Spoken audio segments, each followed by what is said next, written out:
I'm sure you're a lovely woman, but Pemberton and Crowe has strict minimums. Perhaps a retail bank down the street would be more comfortable for a black woman in a plain coat like you. He let out a harsh laugh and tossed a numbered courier card onto the polished walnut table. We manage real elite wealth here, sweetheart.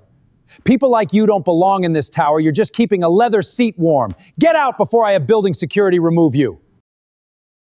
Vivian Calloway did not flinch, and she did not raise her voice. She had been sitting ignored in their freezing marble lobby for 3 hours and 11 minutes, watching the white elite get waved through in seconds while she was treated like a stain on the furniture. But she did not walk away. Humiliated, she rose, smoothed the front of her plain coat, and stepped calmly into the 44th floor executive boardroom. Then, with one slow and deliberate motion, she slid a heavy cream-colored letter across the table, right under his arrogant sneer. It was a notarized document, authorizing the placement of $617 million. Instantly, every drop of color drained from the partner's face, turning him into the palest man in a building full of pale men. He had filed her away as a worthless courier, completely blind to the truth.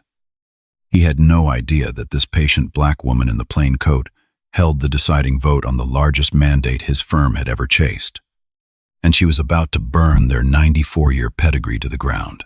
To understand how the most powerful person to walk into that tower in a generation ended up being the one nobody offered a chair, you have to go back to that morning, and to understand why she came in a plain coat at all. Why she sat in that freezing lobby and let them show her exactly who they were. You have to go back 51 years before that, to a much smaller room, and a much younger man, and the first card that was ever thrown at a Calloway across a polished table. The man's name was Eli Calloway, and he was Vivian's father. In the spring of 1974, Eli Calloway put on the only suit he owned. It was brown, a little short in the sleeve, pressed so many times the fabric had gone shiny at the knees and the elbows. He had built a small contracting business with his own 2 hands, framing houses and pouring foundations all over the county. And he was good at it. He was so good that he had more work than he could take. And he had come, that morning, to ask a respectable old firm in a respectable old building for the financing to hire a real crew and grow the thing he had made into something that could outlive him. He had his numbers in a folder. His numbers were good. He had checked them at the kitchen table the night before, with his daughter on his knee, a little girl of 7, who could already do the multiplication faster than he could. And he had told her, "Bobby, your daddy's about to build something." Eli Calloway sat in that respectable old lobby for the better part of a day, and when a man in a good suit finally came out to him, he did not look at the folder. He looked at the brown suit, and the shiny knees, and the color of the hand that held the folder. And he smiled the kind of smile that is worse than any frown. And he said, "I admire the ambition. I truly do. But I think a savings and loan would be more comfortable for a man in your situation. We work with a different sort of clientele here. You understand?" And he set a small card down on the table, not even handed up. "Set down. The way you set down a thing you don't want to touch a second time," and he said someone would walk him out. Eli Calloway came home that evening, and he hung the brown suit in the back of the closet. And as far as his daughter ever knew, he never wore it again. He kept the business small. He kept it alive. He fed his family with it. He was not a broken man, but something behind his eyes had gone quiet. A particular light had been turned down, and a 7-year-old girl who loved her father more than the whole sky noticed that the light never came all the way back up. She kept the card. She found it in his coat pocket weeks later, and she did not understand all of it yet. but she understood enough to know it was the thing that had dimmed her father. And she put it in a cigar box under her bed. And she kept it for 51 years. That little girl was Vivian Calloway, and she built an empire on the memory of a card set down on a table. She did not do it quickly, and she did not do it with anybody's help. She put herself through school working nights. She learned the business of money from the bottom of it, from the back offices and the loan windows, from every room where the real decisions were made by people who had assumed she was there to bring the coffee. She started small, the way her father had started small, except she refused to stay small, because she had watched what staying small had cost the best man she ever knew. She built a firm. She built it into a holding company. She built that into one of the most quietly powerful private investment groups in the country, the kind that does not have its name on a tower, because it owns pieces of the towers. By the time she was 58 years old, Vivian Calloway controlled more capital than the entire 94-year history of Pemberton and Crowe had ever managed at one time. And in all those years, in all that climbing, she developed exactly one rule that she never, ever broke. It was the rule that brought her to that freezing lobby in that plain coat. It was the rule that saved her. And it was the rule that destroyed them. The rule was this: she would never hand her money to people who were kind to her. She used to explain it to the young people she mentored, and it always confused them at first. Anybody can be kind to you. She would tell them, when you are the woman who is about to make them rich, kindness to power is not kindness. It is arithmetic. It is the easiest thing in the world, and it tells you nothing about a single soul. If you want to know what an institution actually is, you cannot watch how it treats the person it needs. You have to watch how it treats the person it has decided is nobody. Because the person they think is nobody, the woman in the plain coat keeping a leather seat warm, that is exactly who they will become.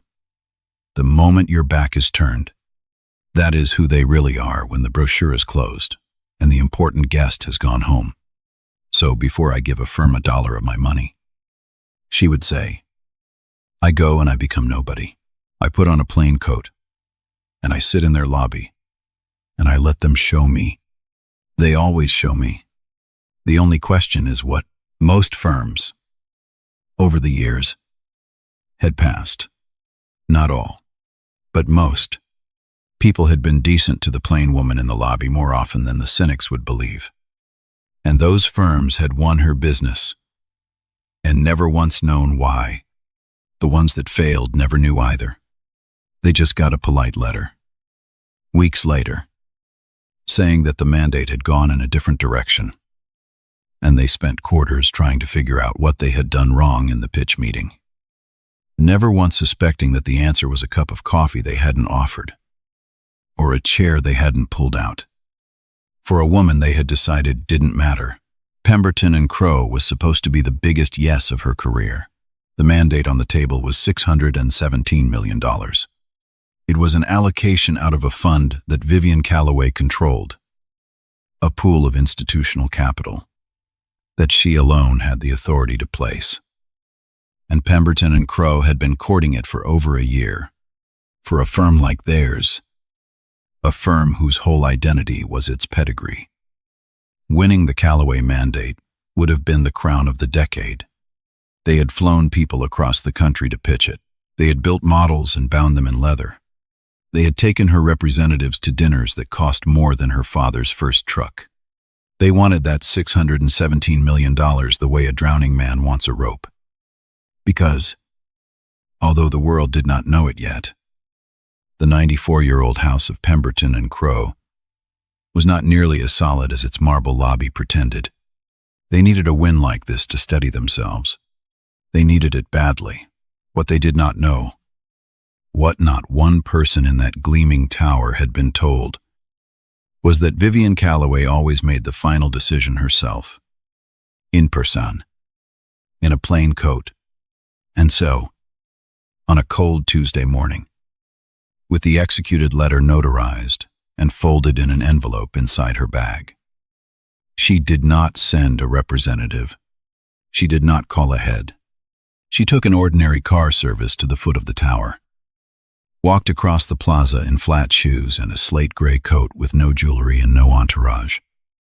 And she went up to find out, before she gave them $617 million. What Pemberton and Crowe really was, she found out in the first 90 seconds. The lobby of Pemberton and Crowe occupied the entire 40th floor, and it had been designed, like all such lobbies, to make a certain kind of person feel that they had arrived, and to make every other kind of person feel that they had trespassed. The floors were marble the color of old bone. The ceilings were higher than any room needs to be. The air was kept several degrees too cold, which is a trick rich rooms use, because cold reads as expensive and discourages people from getting comfortable enough to stay.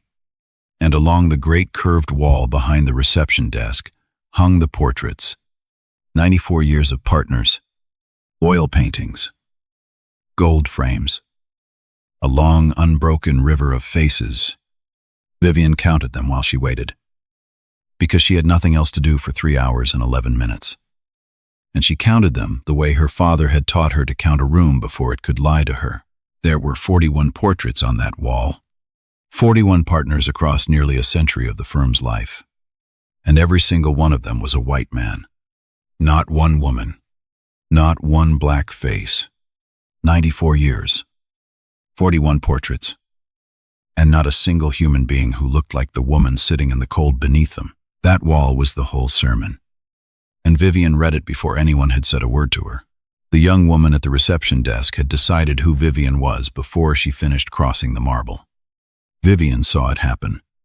She had seen it happen 10,000 times in her life, and she could read it now in the time it took a face to change. The eyes did a quick pass, top to bottom. The coat, the shoes, the lack of a leather briefcase, the color of the skin, and then the face arranged itself into the particular polite blankness that people use on those they have filed under unimportant deliveries and couriers check in at the freight desk. Around the side, the young woman said, before Vivian had said a single word, "I'm not a courier." Vivian said, "I have a meeting. The name is on the calendar for this morning. A flicker, a recalculation, and the meeting is with Mr. Pemberton's office." Vivian said, "It concerns the Calloway mandate." The young woman's expression did something subtle and ugly. The look of a person who suspects they are being put on. "I see. And you're here on behalf of the Calloway Group." She put a small spin on behalf of. The spin that means surely not as the principal. "Do you have a card? I don't carry one." Vivian said, which was true. The young woman slid a card across the marble. It was small and cream-colored, and it had a number printed on it. And Vivian Calloway looked at that little numbered card sitting on the cold stone and felt, for one vertiginous second, like a 7-year-old girl, standing in a doorway watching a man set a card down in front of her father. "If you'll have a seat," the young woman said. "Someone will be with you. We're quite busy this morning." Saw Vivian sat, and she watched over the next 3 hours and 11 minutes. She watched the lobby of Pemberton and Crowe conduct its ordinary business. And the ordinary business was a confession. She watched a white couple in good clothes come in and be greeted by name and walked back within 90 seconds. A partner himself coming out to shake their hands. She watched a young white man in a suit she could tell was rented arrive, give a name, and be ushered through with a warmth and a deference that no one had shown her. She watched assistants bring crystal glasses of water and small cups of real espresso to the people in the waiting area. To everyone in the waiting area, except to the black woman in the plain coat, who was apparently invisible, who was apparently keeping a leather seat warm. Twice she went to the desk to ask, politely, how much longer it might be. Twice she was told that someone would be with her shortly. Shortly came and went again. While the river of important people flowed past her and the cold sank into her bones, and the 41 white faces looked down from the wall. And then, about 2 hours into her wait, something happened that Vivian would carry out of that building heavier than anything else. Heavier, even than the card. An old man came in. He was black, somewhere past 70, and he had dressed for this. You could see that he had dressed for it. A sport coat that was clean and pressed and at least 15 years out of style. A tie knotted carefully at a throat that had gotten thinner than the collar was cut for. He carried a worn leather folder under his arm, and he moved with the stiff dignity of a proud man in an unfamiliar place. And he went to the desk and gave a name and said he had an appointment with someone in the estate planning group, that he had been saving and planning for years, that he wanted to set up a trust for his grandchildren so that the little he had built would not be lost when he was gone. And Vivian watched the young woman at the desk do to that old man exactly what she had done to Vivian. The quick pass, top to bottom, the polite blankness, and then the small cruelties, dressed up as procedure. There was no record of his appointment. The young woman was so sorry. Perhaps he had the wrong firm. The minimums for trust services were quite high. She should mention, just so he understood. Was he certain he wouldn't be more comfortable with a service that specialized in? And here she named a chain bank. Smaller accounts. And the old man stood there with his 15-year-old sport coat and his worn folder and his careful tie. And Vivian watched the same thing happen to him that had happened to her father in 1974. The light going down behind the eyes. The proud shoulders coming in. The slow and terrible understanding that he had put on his good coat and come to the wrong kind of room. A room that had already decided who he was before he opened his mouth. He thanked the young woman politely, because his generation had been raised to be courteous, even to the people who were unkind to them. And he picked up his folder and he left, and the doors closed behind him. And not one person in that marble lobby looked up. And Vivian Calloway, sitting in the cold, watched an old man walk out carrying her father's exact wound. 51 years later, in the same kind of building. And she made a quiet promise to herself in that moment that she would find out his name before she was done. And that the trust he could not open that morning, his grandchildren were going to have. She kept that promise. But in the moment, all she could do was sit and watch the door close on him, and feel the old Fury Bank itself down into something cold and patient, and absolutely certain of what it had come to do. She was not surprised. That was the saddest part of it. She would think later. She had hoped, the way you cannot quite help hoping. But she had not been surprised. She had carried a 51-year-old card in her bag, her whole adult life. And she had wanted, more than she wanted the deal, to find out that something had finally changed. The wall told her it had not. The cold told her it had not. The crystal glasses everyone got, but her told her it had not. And then, at the lowest point of those 3 hours, in a lobby that had decided she was no one person treated her like a human being. Her name, Vivian would learn, was Janelle Carter. She was 31 years old, and she was one of the only black professionals in the entire firm. A vice president in everything but title. A brilliant analyst who had built the financial models behind the firm's 3 biggest wins of the last 5 years, and watched white men a decade younger get promoted past her. 3 review cycles in a row, while the senior partners explained, with great regret, that she just wasn't quite the right fit for the partner track yet. That pedigree mattered to the clients. that she should be patient. Janelle Carter had spent 5 years being told to be patient by people who had never once had to be. She knew things about the firm that the partners did not know she knew. She knew which clients got the real attention and which ones got managed. She had sat in enough meetings, invisible in the way that talented black women are so often made invisible, to have heard the partners talk when they forgot she was in the room. And she had heard the word pedigree used so many times as a polite coat of paint over a much uglier word that she could no longer hear the one without the other.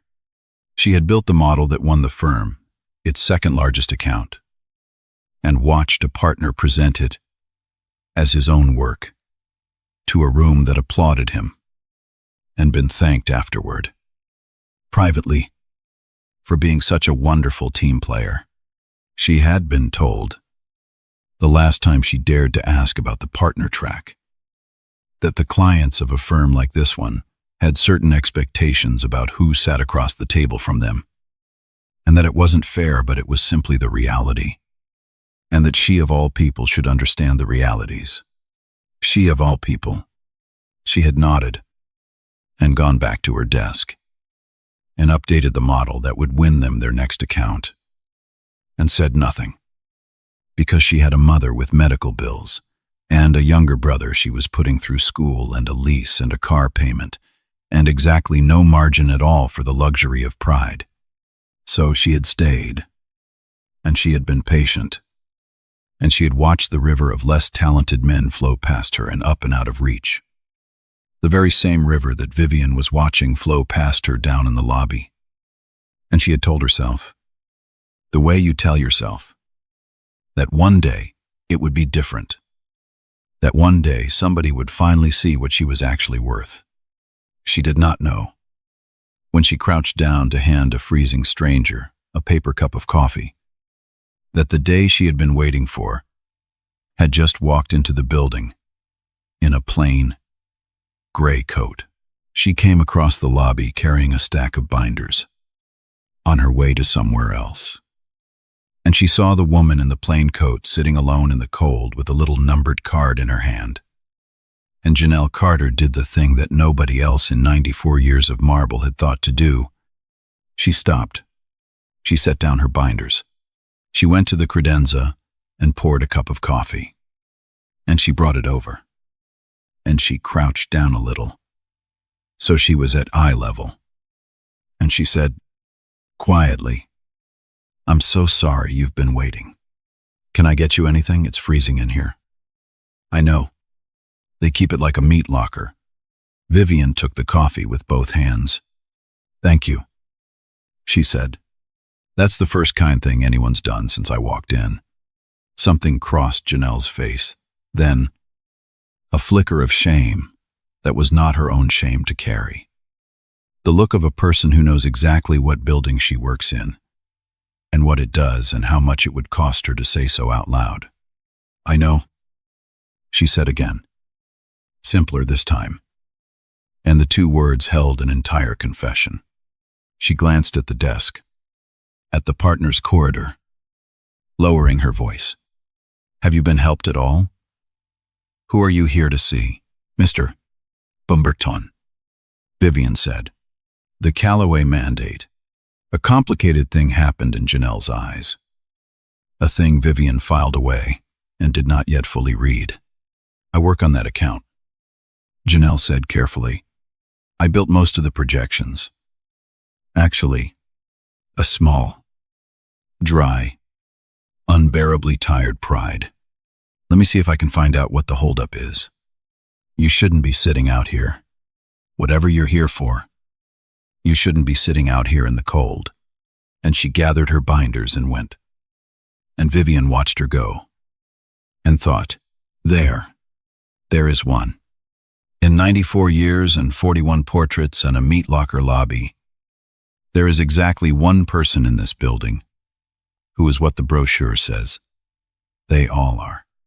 And of course they had buried her 3 review cycles deep. Vivian Calloway sat with the warm cup in her cold hands and made 2 decisions. The first was that Pemberton and Crowe, the institution, was going to fail her test. Because it already had. Comprehensively. In 100 small ways across 3 hours and 11 minutes. The second was that, whatever happened in the next hour, whatever fire she was about to walk into, she was going to make sure it did not burn the one person in the building who had treated a stranger in a plain coat like she was a child of God. She did not have to wait much longer, because the man himself was about to come find her. Charles Pemberton III did not normally come down to the lobby. He was the managing senior partner, the great-grandson of the Augustus Pemberton, who had put his name on the door in 1931. And he had spent his entire life inside the warm assumption that the world had been arranged for his comfort. Because it had. He had never been made to wait for anything. He had never been mistaken for the help. He had never in his life had to wonder whether a room would believe him. Because every room had been built, like that lobby, to believe him on sight. He carried the firm's 94 years the way some men carry an inheritance they did not earn, as proof of their own quality, rather than their luck. What brought Charles Pemberton down to the 40th floor that morning was annoyance. Janelle Carter had come to his office, which she rarely dared to do, and told him that the person waiting in the lobby for the Calloway meeting had been sitting there for over 3 hours, and that someone really ought to see her. And Charles Pemberton had been irritated by the interruption, and more irritated by the implication that the firm had been discourteous. Because the firm was never discourteous. The firm was the very definition of courtesy, and he had decided to go down himself and clear up whatever misunderstanding the Carter girl had gotten herself worked up about. He assumed, on the way down, that he would find some junior functionary from Calloway's office, some assistant or analyst sent to handle preliminaries, and he intended to be gracious about the weight in the way that powerful men are gracious, which is a way that reminds you of the power, even as it apologizes. He came out of the elevator and scanned the waiting area, and his eyes landed on the only person there who did not fit his picture of who would be waiting for him. A middle-aged black woman in a plain gray coat holding a paper cup of coffee. And Charles Pemberton's expensive instincts, the instincts 100 years of marble had trained into his family, made their instant and confident and catastrophic mistake. He did not see Vivian Calloway. He saw a courier who had wandered into the wrong waiting area. He saw a problem to be tidied, and being a busy man, and being annoyed, and being utterly certain of the floor beneath his feet, he decided to handle it himself. Quickly, the way you shoo a bird off a balcony. You, he said, walking over, not unkindly at first, the way you are not unkind to furniture. I think there's been some confusion. The freight and courier desk is around the side. This area is for clients. I'm not a courier. Mr. Pemberton, Vivian said. She set the coffee down on the little table beside her, on top of the numbered card, and she rose to her feet, unhurried, and she stood at her full height and looked the great-grandson of Augustus Pemberton in the eye, with a calm that should have warned him, that would have warned a wiser man. I'm here about the Calloway mandate. I've been waiting 3 hours and 11 minutes. And here, in this moment, Charles Pemberton III had every chance in the world to be saved. The universe gives men like him these chances constantly, and they almost never take them. Because the whole point of being a man like him is that he has never had to learn to take them. He could have said, I do apologize. 3 hours is unconscionable. Let me take you up myself. He could have offered a chair, a glass of water, a hunt. He could have heard the word Calloway and felt the first cold finger of doubt and chosen courtesy. Just in case. He had a brilliant analyst standing 20 feet away who had tried to wave him off this very cliff. He had 94 years of a name that was supposedly built on treating people well. He had 1,000 ways to step back from the edge. Instead, he looked at the plain coat, and the flat shoes, and the absence of a briefcase, and the color of her skin, and he made the only kind of decision his whole life had ever taught him to make. He decided that a black woman in a plain coat could not possibly have anything to do with $617 million, that she was either confused or lying, or one of those people who come into towers like this to make a scene, and that the firm's dignity that required him to remove her from the premises before she could embarrass herself or them. He smoothed his tie with 2 fingers, a small gesture of pure condescension, and he smiled. "I'm sure you're a lovely woman," he said, "but Pemberton and Crowe has strict minimums. Perhaps a retail bank down the street would be more comfortable for a black woman in a plain coat like you." He let out a harsh little laugh, and he reached over and picked up the numbered card from the table, and he tossed it back down in front of her, closer to her. A dismissal made into a thing you could see fall. "We manage real elite wealth here. Sweetheart, people like you don't belong in this tower. You're just keeping a leather seat warm. Now I'm going to have to ask you to leave before I have building security remove you." The lobby went very quiet. It was not a large crowd, but it was enough. 2 assistants behind the desk had stopped what they were doing. A young associate passing through had slowed, then found something to study on his phone.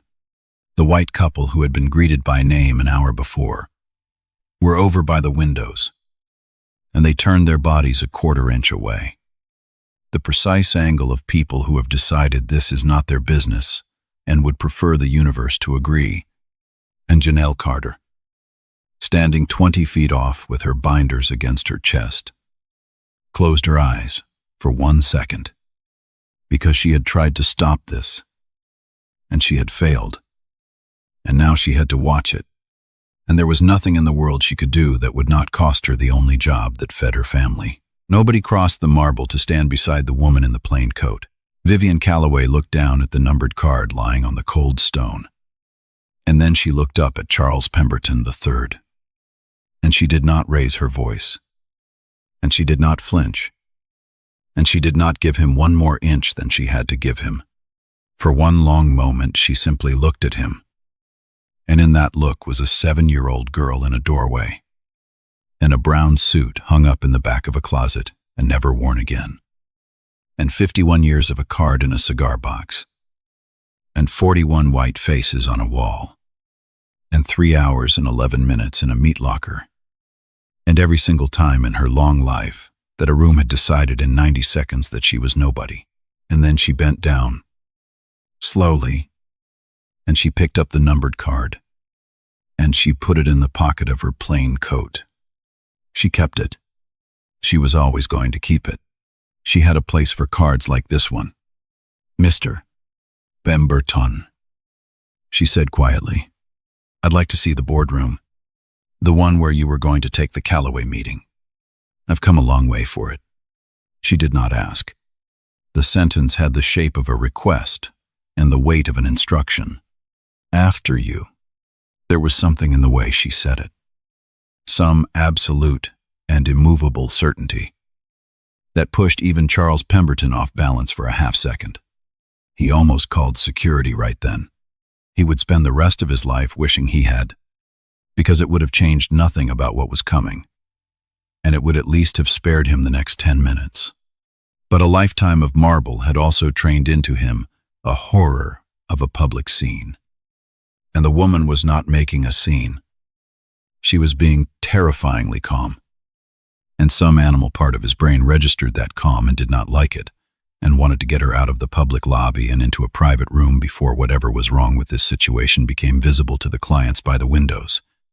So he made the second catastrophic decision of his morning, which was to give her what she asked for, because he was sure that whatever happened in that boardroom would end with him being proven right and her being walked out a side door. "By all means," he said, with heavy sarcasm. gesturing toward the private elevator. "Let me show you the boardroom, and then you'll see yourself out." They rode up 4 floors in silence. Charles Pemberton stood with his arms crossed, half amused now. Already composing the story he would tell at lunch about the courier who demanded to see the boardroom. Vivian stood with her hands folded in front of her, the way her mother had taught her to stand in church. And she watched the floor numbers climb. 41, 42, 43, 44. And she thought about her father's numbers in a folder that no one would open. And she did not feel triumphant. And she did not feel angry anymore. Exactly. She felt the way you feel at the end of a very long road, when you can finally see the door you have been walking toward your whole life. And you know that on the other side of it is the thing you came for. And the thing is justice. And the justice is going to cost somebody everything. And they earned every cent of the bill themselves. The 44th floor boardroom was the most beautiful room in the building, which is to say, it was the most expensive lie. A single slab of walnut for a table, long enough to seat 30. Windows from floor to ceiling with the whole city laid out below like something the firm had bought. Mort portrait. The most important ones. The founders, Augustus Pemberton and the first Crowe, glowering down in oil, and around the far end of the table, several of the firm's most senior partners were already gathered, because the Calloway meeting had been the most important thing on the firm's calendar that morning, and they had been waiting up here in their good chairs, drinking their good coffee, wondering where on earth the Calloway people had gotten to, irritated about the delay, with no idea that the delay was a woman they had left freezing in their own lobby for 3 hours and 11 minutes. Among them was Walter Crowe. He was 73 years old, the last living grandson of the firm's other founder, the senior-most partner in the building, a man who had mostly stepped back from the day-to-day, but who still came in for the meetings that mattered. And this one mattered more than any in years. Walter Crowe had spent 50 years in the business of money, and somewhere along the way, unlike the man currently escorting a stranger into his boardroom, Walter Crowe had actually learned something about people. He looked up when the door opened, and he saw Charles Pemberton come in wearing a smirk, and behind him, a calm black woman in a plain gray coat. And Walter Crowe felt, before he could have explained why, the first cold touch of a premonition, something about the way the woman carried herself, something about the way she was not behaving like a person who had wandered into the wrong room. Walter Crowe set down his coffee. "Charles," he said. "Who is this?" "This," said Charles Pemberton III, with a flourish, playing to the room, "is a courier from downstairs who has very insistently demanded to see the boardroom. I thought we'd indulge her, and then she can be on her way. The Calloway people seem to be standing us up, so we may as well be entertained." A few of the partners chuckled, the obedient chuckle of men laughing at the boss's joke. "Go ahead. Miss, you wanted to see it. Here it is. The inner sanctum. Try not to touch anything." Vivian Calloway walked the length of that 30-foot table, slowly, past the chuckling partners, past the windows full of the bought city, until she stood at the head of it, at the place where the most important person in any meeting sits. And she set her bag down on the walnut, and she opened it, and she did not hurry, and the room watched her, and the chuckling died, because there was something about her stillness that did not match the story Charles Pemberton had just told. She took out an envelope, heavy, cream-colored, sealed, and she slid it down the length of the polished walnut table. One long, deliberate push, and it traveled the full length of the wood, and came to rest precisely in front of Charles Pemberton III. Directly beneath his arrogant sneer. "Open it," she said. He hesitated. The smirk was still on his face. But it had begun, at the very corners, to come apart. He glanced at Walter Crowe, who was staring at the envelope with the fixed attention of a man watching a fuse. He glanced back at the woman in the plain coat, who was watching him with no expression at all. And then, because the whole room was watching now, and because there was nothing else to do, he picked up the envelope and broke the seal and unfolded the heavy sheet of paper inside. And he began to read, and every drop of color drained out of his face. It was a notarized authorization. It was executed and witnessed and absolute.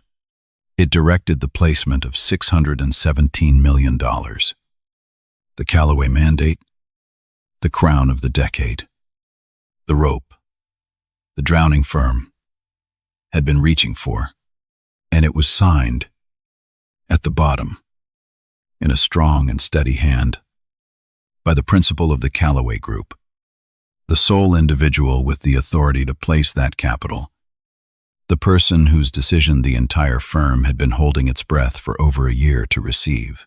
It was signed, Vivian Calloway. He read the name. He read it again.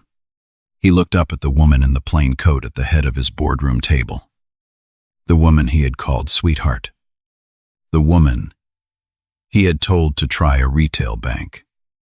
The woman he had threatened to have removed by building security. The woman he had filed away in 90 seconds as a courier keeping a leather seat warm. And the truth came down on Charles Pemberton III, like the entire weight of the tower. Like 94 years of marble falling on one man at once. She was not a courier. She was the mandate. "Mr. Pemberton," Vivian said, into a silence so complete you could hear the building's air moving. "My name is Vivian Calloway. I'm the founder and chairman of the Calloway Group. The $617 million you've spent the last year and a fortune chasing is mine to place. I came here this morning to place it. I came in person, the way I always come, because I have one rule about my money that I have never once broken in 30 years. And the rule is that I never give it to people who are kind to me. Anyone can be kind to the woman who's about to make them rich. That kindness is worth nothing. It tells me nothing. So I take off my good coat, and I put on a plain one, and I go and sit in the lobby, and I let a firm show me who it really is when it thinks I'm nobody. She let that land. You showed me, Mr. Pemberton, for 3 hours and 11 minutes. You showed me. And just now, in front of your whole firm, you showed me one more time, in case I'd had any doubt." Charles Pemberton's mouth opened. Whatever came out of it was not words. Exactly. The color had not come back to his face. The heavy sheet of paper was trembling in his hand. "Ms. Calloway," Walter Crowe said, and his old voice cracked on it. Because Walter Crowe had understood everything 30 seconds before anyone else. The way the truly experienced always do. He had risen from his chair, taxing. His face was gray. "Ms. Calloway, there has been a grievous." He could not even finish it. He looked at Charles Pemberton with an expression of such total devastation that several of the younger partners physically flinched. "Charles, what have you done? Do you understand what you have done?" "I didn't," Charles Pemberton started. She didn't have a card. She was wearing. And then he heard himself. I heard the shape of the sentence he was about to finish. She was wearing a plain coat. She was black. And even Charles Pemberton III, in the wreckage of his certainty, understood that there was no end to that sentence that did not damn him completely. And so he stopped and stood there, and said nothing at all, which was the first honest thing he had done all morning. "Let me tell you what's going to happen now," Vivian said. She had not raised her voice once. She did not raise it now. The calm was the most merciless thing in the room, and I want every person at this table to hear it. Because this is not about one man, and I will not let it be reduced to one man. One rude partner is an anecdote. You could fire Mr. Pemberton this afternoon and tell yourselves the problem. Walked out the door, and you would learn nothing. And in a year, you would do it again to someone else. I'm not interested in your anecdote. I'm interested in your institution. She turned and looked back down the long room, at the 44th floor windows, and then at the founders' portraits glowering down in oil. Augustus Pemberton and the first Crowe. "You have 41 portraits on the wall downstairs," she said. 94 years of partners. I counted them while I waited. There is not one woman among them. There is not one black face. 94 years. Gentlemen, and this morning every single client who walked into that lobby got a glass of water and a partner's handshake within 2 minutes. And the black woman in the plain coat got a numbered card and a meat locker chair and 3 hours of being looked through. And then she got told to try a bank down the street. That is not Mr. Pemberton's failure of manners. That is your firm's entire 94-year-old soul. And it is on that wall in oil paint. And you have been calling it pedigree. She picked up her bag. "I came here to give you $617 million. She said, "I am leaving with it. The mandate is withdrawn. Effective the moment I walk out of this room, and there is no version of this firm, as currently constituted, that will ever see a dollar of Calloway capital again. That is the small consequence. The personal one. And I'll be honest with you. It gives me no joy. My father went to a firm like yours in 1974, in the only suit he owned, with his numbers in a folder, and a man who looked like the men on your wall told him to try a savings and loan, and set a card down on the table. He wouldn't even hand to him. And he came home and hung up that suit, and a light went out of him that never came all the way back. I was 7 years old. I have carried that card for 51 years. She reached into the pocket of her plain coat and took out the small numbered card that Charles Pemberton had tossed at her in the lobby. And she set it down on the walnut. Gently, the way that man had set down her father's card half a century ago, and you handed me a brand new one this morning. 51 years. Gentlemen. And the card is exactly the same. So no. You don't get my money. But that was always the small thing. She walked back toward the door. And at the door, she stopped. And she turned around one last time. And now, finally, for the first time all morning, there was something in her voice that was not calm. It was not anger. It was something older and harder, and far more dangerous than anger. Here is the large thing. Vivian Calloway said, that $617 million is not going to disappear. It is going to be placed, and I am going to place every dollar of it with the firms you people have spent 94 years telling to try a bank down the street. The black-owned managers, the women-owned managers, the brilliant, hungry, half the size firms that have been told over and over that they don't have the pedigree, that the clients won't be comfortable, that they should be patient. I am going to take the money you wanted, and I am going to use it to build the exact thing your wall was designed to keep out. And in a few years, when those firms have grown on my capital into the kind of competitors that take the mandates you used to win, I want you to remember that you had it. You had all of it. It walked into your lobby in a plain coat and you threw a card at it. The room was silent. Walter Crowe had sat back down, slowly, with his face in his hands. There is one more thing, Vivian said. and her voice changed again. Softened. Came back down to something almost gentle. There is a young woman who works in your firm named Janelle Carter. She built the projections for the very mandate you just lost. She has carried your biggest accounts on her back for 5 years, while you promoted children past her 3 cycles running.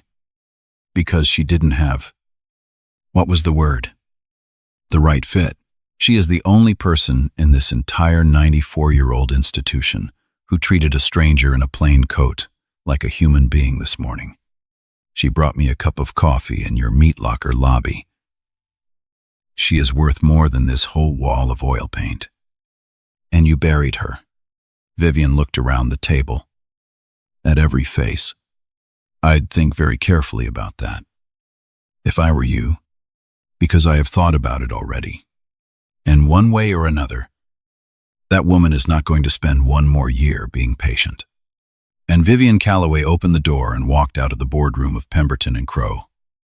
In her plain gray coat, with $617 million and her father's dignity, both of which she had walked in, carrying, and neither of which that firm had been worthy to touch. The doors of the private elevator closed on the most expensive 10 minutes in the firm's 94-year history. What happened to Pemberton and Crowe after that morning happened the way these things always happen. Slowly at first. And then all at once. The loss of the Calloway mandate alone would have been a serious wound. $617 million is a serious wound to any firm. And to a 94-year-old house that had been quietly listing for years. Under pressures the marble lobby was designed to hide. It was very nearly mortal on its own. They tried, of course, to win it back. Powerful institutions do not accept a death sentence quietly. And for several weeks after that morning, the Calloway Group's offices received a steady stream of increasingly desperate overtures from Pemberton and Crowe. There were letters on the heavy cream stationery, expressing the firm's profound regret over what they were careful to call a regrettable misunderstanding. There were phone calls from partners Vivian had never met, assuring her that Charles Pemberton's conduct in no way reflected the true values of the institution, that he had already been disciplined, that he would be gone within the week if that was what it took. There was an offer, floated through an intermediary, to create a seat for Miss Calloway on the firm's advisory board, a historic appointment, the first of its kind in their history. They said, as though making her the one shining exception would somehow answer the rule. And there was, finally, in a quiet suggestion that the firm would be willing to waive its management fees entirely on the mandate for the first 3 years. An offer to handle $617 million essentially for free, which told Vivian everything she needed to know about how frightened they had truly become. She declined all of it. Every single overture. With the same short and courteous note, she wrote that the issue had never been Mr. Pemberton, and that a firm which believed it could solve a 94-year-old problem by removing one man and creating one exceptional seat all over again. And in writing, that it did not understand the problem at all. She wrote that she wished them well, and she meant it. In the particular way that you can mean a thing about people who are about to receive exactly what they have spent a century earning. Then she went back to placing her father's money where it belonged. But the mandate was not the thing that finished them. What finished them was the story, because Vivian Calloway did not keep quiet. She was not cruel about it, and she did not lie. And she did not need to embellish a single detail, because the truth was more than enough. She simply made sure that the truth was known. She made sure the industry learned why the Calloway mandate had been withdrawn. The whole industry. The institutional clients, and the consultants, and the pension boards, and the journalists who covered all of it. She did not have to accuse anyone of anything. She just told what happened. A woman in a plain coat. 3 hours and 11 minutes in the cold. A numbered card. A retail bank down the street. 41 portraits, and not one of them a woman, or a black face in 94 years. And the industry, which had always suspected what firms like Pemberton and Crowe were behind the walnut and the oil paint, listened and understood and began, quietly, and then not so quietly, to move its money. Within a year, 2 of the firm's largest existing clients had moved their accounts, citing, in carefully lawyered language, a misalignment of values. A pension board that had been with Pemberton and Crowe for 30 years put its mandate out for rebid and did not invite them to pitch. The carefully maintained myth of the 94-year pedigree, it turned out, had been the only thing holding a great deal of that capital in place. And once the myth had a crack in it, once the story of the plain coat had gotten into the bloodstream of the industry, the whole edifice began to come apart. Because there had never been anything underneath the pedigree, but the assumption that everyone would keep pretending. People stopped pretending. Charles Pemberton III did not survive it. The partnership, which had cheered his every joke for 20 years, turned on him with the speed and totality that only frightened, powerful men can manage. Because each of them needed, desperately, for the problem to be him and not them, for the rot to live in one man so they could cut him out and call themselves clean. They forced him out within 90 days. The great-grandson of Augustus Pemberton, the man who had been so certain of every floor he had ever stood on, was removed from the firm that bore his name by the very men who had laughed at his jokes, and the Pemberton name came off the door within 2 years, when what was left of the firm was absorbed, quietly and at a deep discount, into a larger institution that wanted the remaining accounts and did not want the name. 94 years. Gone. In the end. Not because of a market crash or a fraud or a scandal of the usual kind, but because a man looked at a woman in a plain coat and could not imagine, for even one merciful second, that she might be somebody. Walter Crowe retired. Before he did one thing. He found Vivian Calloway's office, and he wrote her a letter. By hand. An old man's careful hand. And in it, he did not make excuses, and he did not ask for anything. He simply said that he had spent 50 years in that building and had told himself the whole time that it was a place of honor, and that she had shown him, in 10 minutes, that it had never been. Not really. Not for everyone. And that he was ashamed he had needed a stranger to show him a thing he should have seen for himself decades ago. He said he was sorry. He said it was 50 years too late. And he knew it. And he said the only true thing left for him to say, which was that he hoped the money did exactly what she said it would do, and that he wished he had been a different kind of man, in a different kind of firm, so that he could have been worthy of placing it. Vivian wrote him back. She thanked him for his honesty, which was rarer than money, and she told him that it was never too late to start counting a room correctly, even at 73. Even after the building had fallen down, he kept her letter for the rest of his life. The $617 million did exactly what she said it would do. She placed every dollar of it. Over the following year, with firms that had spent their whole existence being told they were too small and too new and not quite the right pedigree, black-owned asset managers who had been turned away from 100 lobbies, women-owned firms whose brilliant founders had been told to be patient by men who never had to be. She did not do it as charity, and she made that clear to everyone, because charity was the wrong frame entirely, and she despised the wrong frame.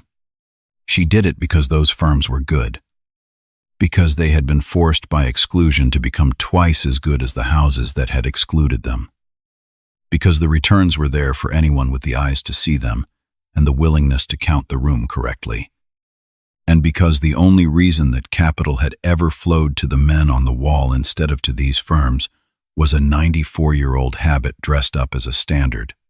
She broke the habit with $617 million. And then she did it again. With more. Because once she had started, she found she could not stop. And she did not want to. She gave the program a name. She called it the Eli Calloway Mandate. After her father. After the man in the brown suit with the numbers in a folder that nobody would open. And she had the program's whole purpose written out in a single sentence at the top of its charter. And the sentence was, "This is the financing he came to ask for." Every firm that received an allocation got a copy of that charter. And most of the founders, when they read that sentence, understood exactly what it meant. Because most of them had a father, or a mother, or a grandfather of their own. Somebody who had put on their only good suit and walked into a respectable lobby with good numbers in a folder and come home with a light turned down. The money was the thing, but the sentence was the truth.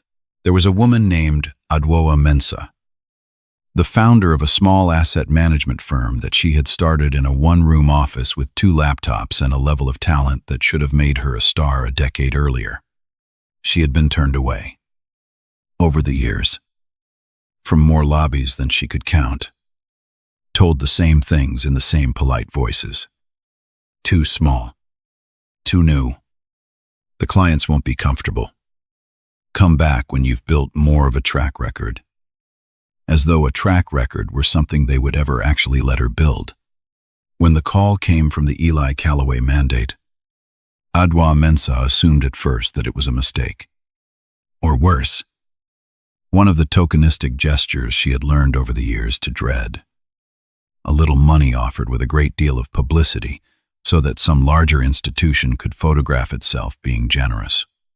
It was not. It was a real allocation. A serious one. Placed by a serious investor who had read her numbers. All of her numbers. The way Eli Calloway's numbers had never once been read. And who told her plainly that the money was there because the work was good and for no other reason in the world. Adwoa Mensah took that capital and she did with it. Exactly what talented people who have been starved of opportunity always do the moment they are finally fed. She grew. Her firm grew from 2 laptops to a real office. From a handful of accounts to a real book of business. From one underestimated founder to a team of underestimated people who were no longer underestimated. Because somebody had finally counted the room correctly. And a few years on, Adwoa Mensah's firm was invited to pitch for a major institutional mandate against several of the old line houses. The very kind of houses that had spent years telling her to come back when she was bigger. And she won it. On the merits. In a fair fight. And one of the firms she beat was a successor to what had once been Pemberton and Crowe. She did not gloat. She did not have to. The money did the talking. Which is the only language those rooms have ever truly respected. And it said, in a voice they could not pretend not to hear, that they had been wrong. That they had always been wrong. That the talent had been out there the entire time. Sitting in the plain coats. They would not see. Adwoa Mensah. Hired people. The people she hired supported families. The families lived in neighborhoods that the marble lobbies had written off for 100 years. And all of it, every job and every family and every dollar of it, traced back along a single unbroken thread to a man in a brown suit in 1974 with good numbers in a folder that nobody would open. And the daughter who had kept his card and had finally, 51 years later, opened the folder herself. And Janelle Carter did not spend one more year being patient. She had been at her desk at Pemberton and Crowe 2 weeks after that morning, updating her resume in a private window like everyone else in the suddenly sinking firm, when her phone rang, and the voice on the other end was a voice she had heard once, in a freezing lobby, saying thank you over a paper cup of coffee. Vivian Calloway did not offer Janelle Carter a job. She offered her a partnership, a real one, a principal seat at the Calloway Group, with her name on the door of an institution that intended to be everything Pemberton and Crowe had only pretended to be, and a mandate to help run the very program. The Eli Calloway mandate that was placing the money Janelle's own projections had almost won for the firm that buried her. Janelle Carter, 31 years old, who had been told 3 cycles running that she wasn't quite the right fit, became one of the youngest principals in the firm at a level the men who had passed her over would never reach. And within 5 years, she was one of the most respected allocators of capital to minority-owned managers in the entire country. And the firms she funded grew, and the people they employed grew, and the wealth they built reached down into communities that the marble lobbies had spent a century telling to try a bank down the street. Years later, a young reporter doing a profile of the Calloway Group's diversity work asked Janelle Carter what it had felt like that morning in the lobby to bring a cup of coffee to a stranger and have it change her entire life. And Janelle thought about it for a long moment. And then she said something the reporter never forgot.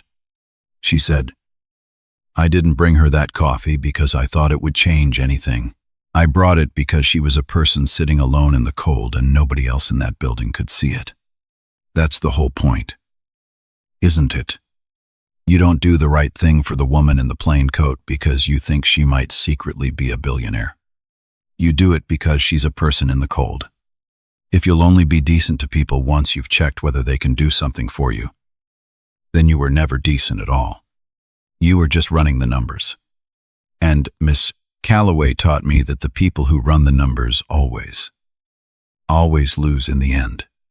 They lost a whole firm running the numbers on a coat, and the old man from the lobby, Vivian, had not forgotten him. She never forgot the ones who carried her father's wound, because forgetting them would have been a small betrayal of the whole reason she did any of this. It had taken her people only a few days to find him. An 81-year-old retired postal worker named Cornelius Boyd, who had spent 50 years on his feet and saved with a discipline that would have shamed half the men on Pemberton's wall, who had wanted nothing more grand in this world than to leave something orderly and protected behind for 3 grandchildren he adored.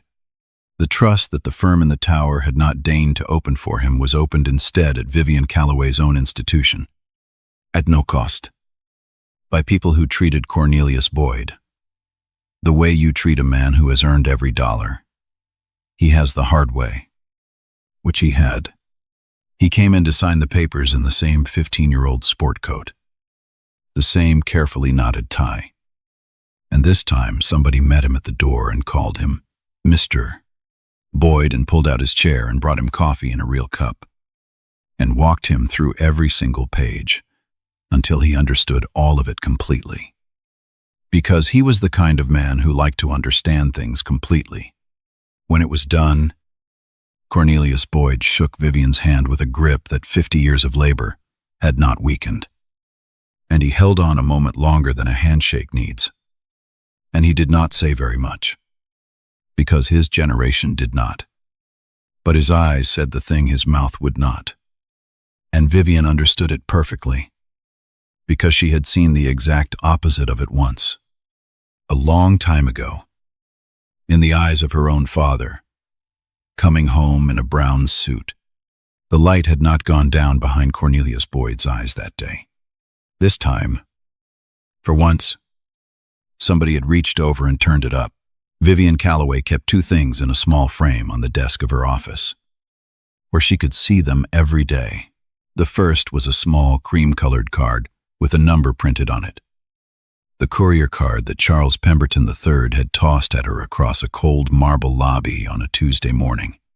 The second, beside it, was an older card, the edges soft and yellowed, the ink faded, a card that a man in a good suit had set down in front of her father in the spring of 1974 because he would not deign to hand it to him.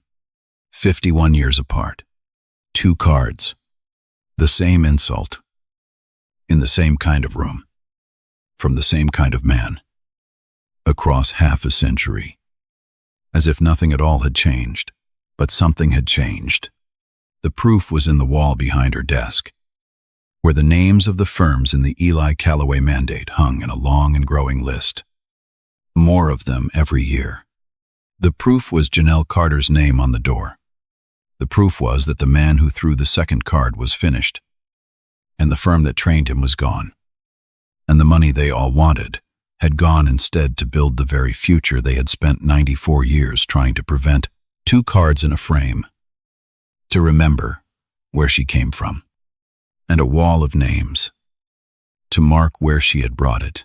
So here's what I have not been able to stop thinking about. In this whole story. It is not the $617 million. Money is just money. And a number that large stops, meaning anything real. And it is not even the moment the color drained out of that man's face when he read her name. Although I will admit that moment is a kind of justice that feeds something hungry in all of us. It is the card, because the card is the part that is true for everybody. Most of us are never going to control $600 million. And most of us are never going to walk into a tower and burn it down with a notarized letter. But almost every single one of us has been handed a card. You know the one. The moment you walked into a room and somebody's eyes did that quick pass over you. Top to bottom. The clothes and the shoes and the skin and the way you talk. And you watch them decide in under 2 seconds who you were and what you were worth. Before you had said a single word. The job interview where they had already made up their mind when you walked in. The store where they followed you. The bank. The office. The school. The room where you were the only one who looked like you. And they handed you the numbered card and told you, in whatever polite words they had ready, to go try somewhere else. Somewhere more comfortable for people like you. 51 years between those 2 cards in Vivian Calloway's frame. 51 years.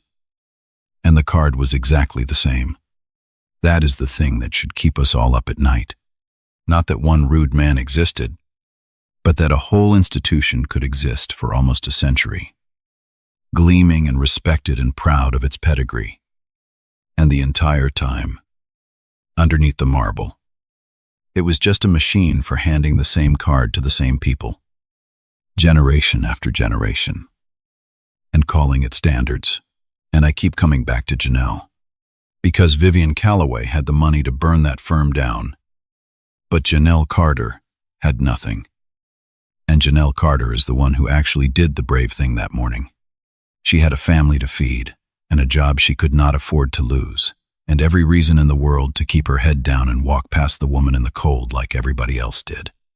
And she stopped, and she poured a cup of coffee, and she crouched down and looked a stranger in the eye, not because she thought it would change her life, but because she could not walk past a person in the cold and call herself a person too. That is the whole thing. That is the entire lesson. And it does not cost $600 million. It costs a cup of coffee and the willingness to see somebody the room has decided not to see. Vivian's rule was that you learn what people are by how they treat the one they think is nobody. But the other half of that rule, the half that is about us and not about them, is this. You become who you are by the same measure. Every time you are kind to the person who can do nothing for you, you are deciding what kind of person you are when no one important is watching. And every time you walk past them, you are deciding that too. So before you go, I want to ask you for one thing. One word in the comments. Just one. The moment you got handed the card. The time you walked into a room and got sized up and dismissed in 2 seconds. Before you said a word. Because of how you looked or how you talked or the color of your skin. You don't have to tell the whole story. You don't have to name the place. Just one word. The thing you felt. or the thing they decided you were? Leave it down below. We read every single comment on this channel. Everyone. Because somewhere, right now, there is a person in a plain coat sitting alone in a cold lobby, holding a numbered card, being looked through by a whole building full of people who have decided she is nobody. And the only thing that has ever changed that, in the entire history of this country, is one other person who stopped and saw her and crossed the room. May we all be the one who crosses the room, and may we never, ever be the one holding the card.